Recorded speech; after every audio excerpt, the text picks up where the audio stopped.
పొద్దున్నే లేచి సోషల్ మీడియాలోకి వెళ్తే చాలు అసలు దేశంలో ఏం జరుగుతుంది. మొన్నేమో వక్ఫ్ బోర్డు గురించి పార్లమెంట్లో అర్ధరాత్రి 12 గంటల వరకు డిస్కషన్ జరిగింది.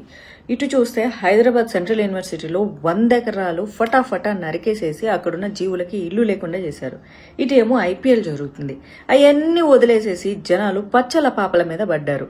ఆ చైనా వాడు జపానోడు ఏందెందో కనిపెడుతుంటే మనోళ్ళు మాత్రం ఈ పచ్చల పాపలకు పాపలు ఎలా కనిపెట్టాలని చెప్పేసి ఆలోచన చేస్తూ ఉన్నారు, మాట్లాడుకుంటూ ఉన్నారు. అయినా వాళ్ళు ముందు బట్టలిప్పి చూపిస్తే చూశారు, మధ్యలో బట్టలిప్పి చూస్తే చూశారు, వెనక బట్టలిప్పి చూస్తే చూశారు. చూసింది మీరు, వాళ్ళని పాపులర్ చేసింది మీరు. మళ్ళీ ఇప్పుడు పనిగట్టుకొని ట్రోల్ చేస్తున్నారు ఎందుకు? మీరు సోషల్ మీడియాలో ఎవరిని ఫాలో అవ్వాలన్నది మీరు డిసైడ్ చేసుకోవాలి. ఎవరికైతే ఫాస్ట్గా సోషల్ మీడియాలో గ్రోత్ వస్తుందో వాళ్ళు టప్పని అంతే ఫాస్ట్గా పడిపోతారు. ఎందుకంటే ఎవరైతే ఫాస్ట్గా పైకి తీసుకెళ్తారో వాళ్ళే పడేస్తారు. జీవితంలో ఒక గోల్, ఫోకస్, వాళ్ళ కెరియర్ మీద వాళ్ళకంటూ ఒక అవగాహన ఉంటే వాళ్ళు సోషల్ మీడియా చూసేసి వెళ్ళిపోతూ ఉంటారు.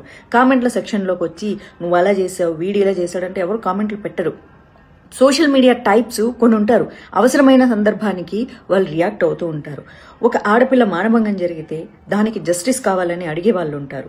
ఈ అడవిని నరికేసి అడవిలో ఉన్నటువంటి జీవాలు చనిపోతూ ఉంటే వాటికి సపోర్ట్ చేసే వాళ్ళు కొంతమంది ఉంటారు, సపోర్ట్ చేయని వాళ్ళు కొంతమంది ఉంటారు. అదేంటి జీవాలు చనిపోతుంటే సపోర్ట్ చేస్తారంటే, అవును, అక్కడ ఉన్నటువంటి కాంగ్రెస్ గవర్నమెంట్ కొంతమంది ఇన్ఫ్లుయెన్సర్లకు డబ్బులు ఇచ్చి మరీ మేము చేసేది తప్పు కాదని చెప్పేసి వాళ్ళే సొంతంగా చెప్పించినట్లు చేస్తుంది.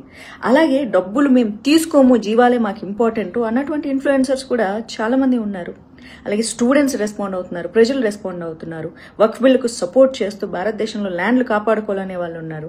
సరే, క్రికెట్ ప్రేమికులు క్రికెట్ చూస్తున్నారు, మరి మీరేం చూస్తున్నారు? భారతదేశానికి యువత వెన్నుముక్క అంట. ప్రపంచ దేశాల్లో ఎక్కువ యువత భారతదేశంలో ఉన్నారు.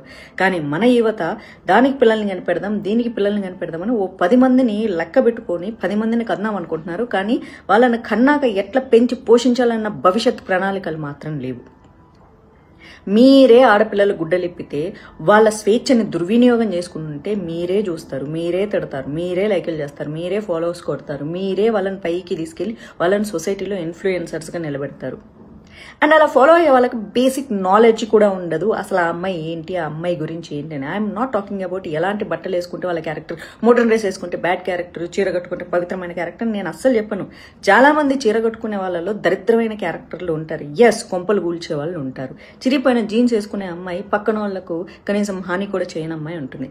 కానీ పనిగట్టుకొని సోషల్ మీడియాలో రెచ్చగొట్టాలి అని చెప్పేసి వీడియోలు చేసే అమ్మాయిలే నేను సపోర్ట్ చేయను.